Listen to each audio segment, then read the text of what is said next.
So, yung pagwawala ng humanity natin, indication yan, tatawagin kang unggoy. Di ba? Hindi lang naman ako ang, dahil ba maitim ako? Di ba? Pare-pare tayong Pilipino. Marami pang kasing itim ko na Pilipino. So, lahat kami unggoy. Yun ang medyo pinapalagan ko talaga. Dahil nawawala ang humanity ng ating mga kababayan. Hindi po pwede yan. Hindi porke ikaw ay nasa puder, pwede mong gawin ang gusto mong gawin na pambubuli sa mga mas maliliit sa'yo. Hindi po pwede yan. Okay? So, again, we stood up to the bully ran away. Yun lang yun. And this is not the first time that the bully ran away. Lahat naman ng bullies, ganyan naman eh. May mga bullies yan na pag tinanong na nga, pinaupo mo na at tinanong mo na ng diretso, ito ba ginawa mo? I-deny na. Matapang lang habang sinasabi at nagbibigay ng order. Okay? So, again, isarado ko na yung chapter na yan. Hindi natin papayagan yung mga bully na maghari-harian sa midst natin. Kasi hindi lang naman akong binubuli niya ang mga kasamahan ko, binubuli niya rin ang mga kapareho ko ng mga may iitim. Hindi po pwede yun. So, again, sarado na natin yan, kalimutan na natin at wala namang totoo sa kanya mga sinasabi. Puro na lang, hanggang dyan na lang siguro siya. Again, iwanan natin siya.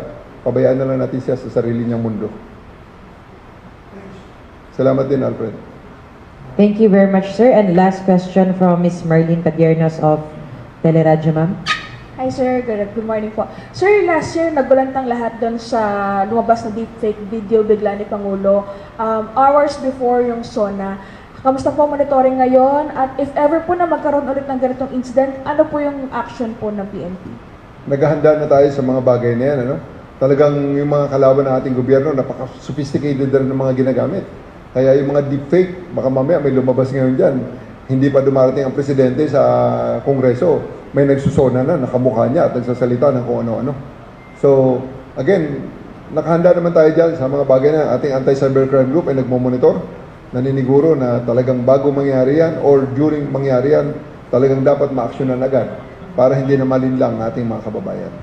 Sir, doon naman po sa deployment ng troops natin sa mga rally.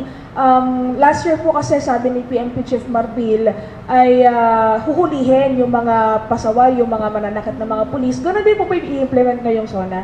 Meron tayong maximum tolerance pa rin tayo. Ang sa atin lang naman ditong tingnan yung mga kababayan natin kung gusto lang nilang maghayag ng kanilang mga opinion at mga saloobin at ginagawa naman ito within the ambit of the law, pagbibigyan natin at puproteksyonan pa natin ang kanilang karapatan na yon. Ibibigay natin sa kanilang platform at pagkakataon na makapagsalita ng gusto nilang sabihin at makapaghayag ng kanilang mga saloobin at magawa ang gusto nilang gawin as long as it is within the ambit of the law.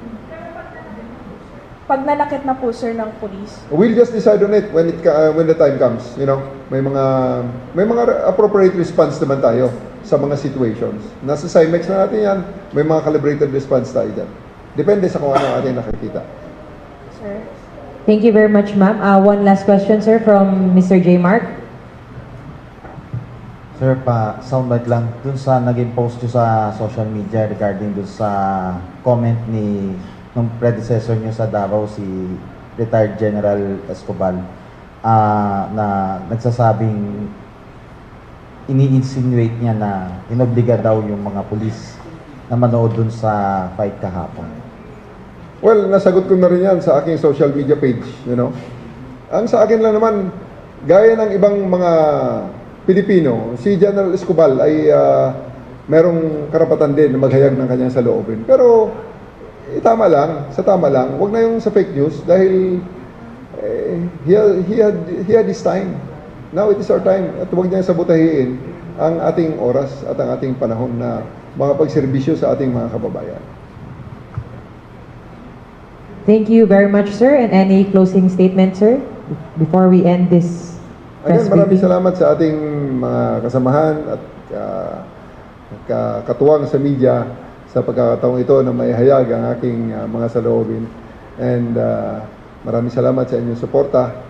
I'm very surprised kahapon the first time na nakakita ko ng ganong karaming media. Sobra. That's the first time and the biggest so far in my career na nakaharap ko napakaraming media. Kaya siguro mas marami pang fundraising activities ang ating gagawin. Pickleball naman sa sunod. Pickleball, bilyar, ano pa mga magagandang fundraising para medyo masaya ating mga kababayan. Ano? Sige. Again, thank you. Thank you very much. Maraming salamat.